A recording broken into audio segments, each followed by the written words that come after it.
सलाम, love and peace to all. मेरा पैगाम मोहब्बत है जहाँ तक पहुँचे। मैं इस वक्त जहाँ वॉक कर रहा हूँ, ये जगह लंदन में आर्ट्स का गढ़ है। Music, theatre, cinema, fine arts के बड़े बड़े आइकॉनिक इंस्टीट्यूशंस यहाँ पर हैं, जैसे National Theatre, National Film Theatre, BFI cinemas, Royal Festival Hall, South Bank Centre, Tate Modern Gallery, और फिर यहाँ पर लंदन आई भी है, जो कि दुनिया में एक इंटरनेशनली मशहूर जगह है टूरिज़्म के हवाले से। और लॉकडाउन ख़त्म हो चुका है, मगर फिर भी लोग यहाँ पर काफ़ी कम हैं आज, और सर्दी बहुत ज़्यादा है। तो आए थोड़ा सा एक्सप्लोर करते हैं। Let's take a walk.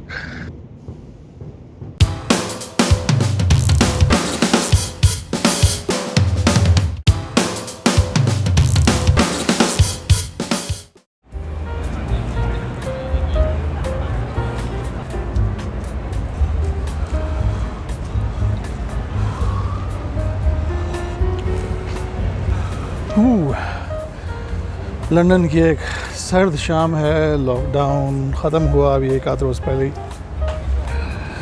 और लोगों ने कुछ घरों से बाहर निकलना शुरू किया, और मैं भी इस वक्त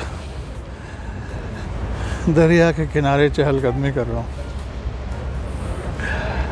और व्यूज़ आपको दिखाते हैं। बारिश बहुत हुई, सर्दी भी कड़ाके की है। और ये लंदन का साउथ बैंक है। बहुत अरसे से आप लोगों से गपशप नहीं हुई। आज बड़े अरसे बाद मेरा दिल चाहा कि वीलॉग पे वापस काम शुरू किया जाए, कुछ गैप आ गया था। So here we are once again. कैसी चल रही है ज़िंदगी? This is the National Theatre, the National Theatre. यहाँ पे बहुत बड़े बड़े लोगों ने काम किया हुआ है। अगर एक्टर्स की बात की जाए तो आप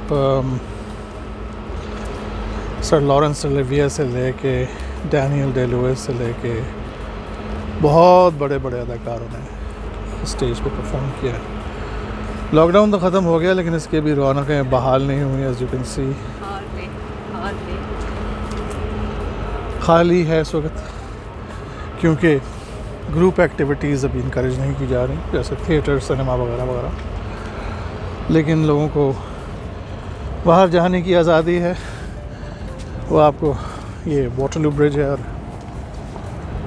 लंदन की शोहरा आफाक डबल डेकर बसेस जा रही हैं, जो क्या कहते हैं, लंदन का ख़ास सिग्नेचर है।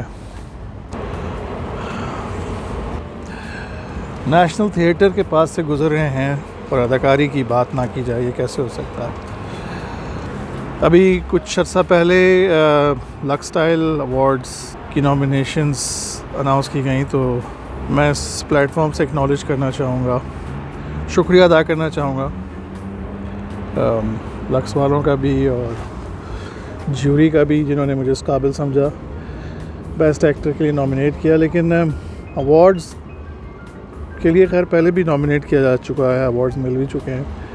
लक्स मुझे पहली दफ़ा नॉमिनेट कर रहा है, लेकिन मुझे खुशी सबसे ज़्यादा जिस बात की है वो इसकी है कि जिस प्ले के लिए मुझे नॉमिनेट किया जा रहा है वो मेरी ज़िंदगी के फेवरेट तरीन प्लेज़ में से।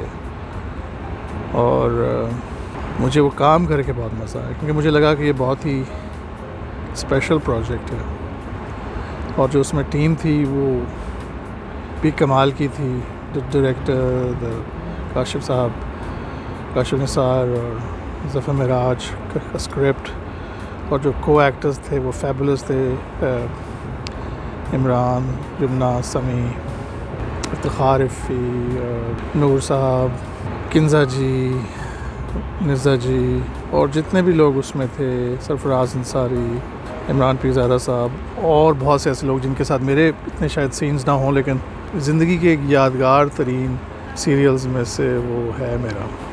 तो मुझे खुशी इस बात की हुई कि उस प्रोजेक्ट को सराहा गया, उसमें उसकी और भी नॉमिनेशंस हैं और जो कहानी बयान की गई थी उस सीरियल के ज़रिए वो बहुत ज़रूरी थी। It was all about violence against women और बहुत इम्पॉर्टेंट चीज़ें कही गई थी उस प्ले के ज़रिए।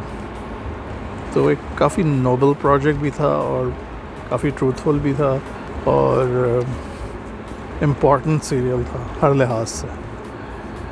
Anyway, I'd like to thank everybody in that team. I'm so grateful, so grateful. जो लोग और नॉमिनेट हुए हैं वो सब बहुत टैलेंटेड लोग हैं, you know, जाहिद, इमरान, बिलाल, हमायूं और ब्लेस्ड लोग हैं, you know, and I'd be very happy अगर उनमें से किसी को भी अवार्ड मिलता है. I'm just happy to be in this list with them and मैं ये भी समझता हूँ कि अदाकारी कोई कुश्ती नहीं होती, बॉक्सिंग मैच नहीं होता। हमारे यहाँ अक्सर लोग कहते हैं कि फ़लाँ ने फ़लाँ को खा लिया, तो मैं उस स्कूल ऑफ थॉट से भी एग्री नहीं करता। कई दफ़ा रोल ऐसे होते हैं जो आपको शाइन करने का मौका देते हैं, सारी लाइनें आपके पास होती हैं, लेकिन जो और लोग सीन में खड़े होते हैं शायद उनके पास जुमले कम हो या मौका कम हो, उनका रोल कुछ और होता है। जिस तरह क्रिकेट में एक बंदे का रोल होता है कि वो छक्के मारेगा और दूसरे का रोल ये होता है कि वो स्ट्राइक रोटेट करेगा या विकेट बचा कर चलेगा। एक्टिंग में भी ये होता है और अगर कोई रोल बहुत उभर के आता है, लोग उसको बहुत अप्रिशिएट करते हैं, तो उसके पीछे भी और बहुत सारे लोगों की कंट्रीब्यूशन होती है जो दिख नहीं रहे होते कैमरे के पीछे भी और जो सपोर्टिंग कास्ट होती है। तो it's a victory for everybody really, you know, and I'm very touched and I'm very grateful कि इनकार को और हाफिज़ इलियास को जो कैरेक्टर का नाम था मेरे, इतनी अप्रिसिएशन मिली। क्रिटिक्स ने लिखा, कैरेक्टर के बारे में लिखा, इस चीज़ को अप्रिशिएट किया, इस कैरेक्टर को अप्रिशिएट किया, उसकी सोच को अप्रिशिएट किया और ड्रामे में जो बात कही जा रही थी उसको अप्रिशिएट किया। So I am very grateful for that, very thankful for that. और अपने वीलॉग्स के ज़रिए मैं आपको आजकल क्या मैं आपको, मेरी कोशिश होगी कि take you on a journey, या जिस जर्नी से मैं गुजर रहा हूँ उसकी झलक आपको भी दिखाता चलूँ। And I hope you are all keeping safe and you are all looking after each other. And corona के दिन हैं, हाथ धोते रहिए, सेफ्टी प्रिकॉशंस लेते रहिए, मिलना मिलाना ज़रा कंट्रोल में रखिए। और ये सब चैलेंजेस हैं जिससे हम सभी गुजर रहे हैं आई गेस। और कभी कभी ये लॉकडाउन और ये सब क्या कहते हैं, रिस्ट्रिक्शंस जो हैं खलती भी बहुत हैं, बुरी लगती हैं, it can get you down as well. दुनिया शायद बदल गई है या बदल रही है, लेकिन एट द सेम टाइम इसने हमें एक चीज़ और सिखाई है, वो ये कि हम सब जुड़े हुए हैं एक दूसरे के साथ। यू नो, इट्स हम सब जुड़े हुए हैं एक दूसरे के साथ, वी आर ऑल कनेक्टेड।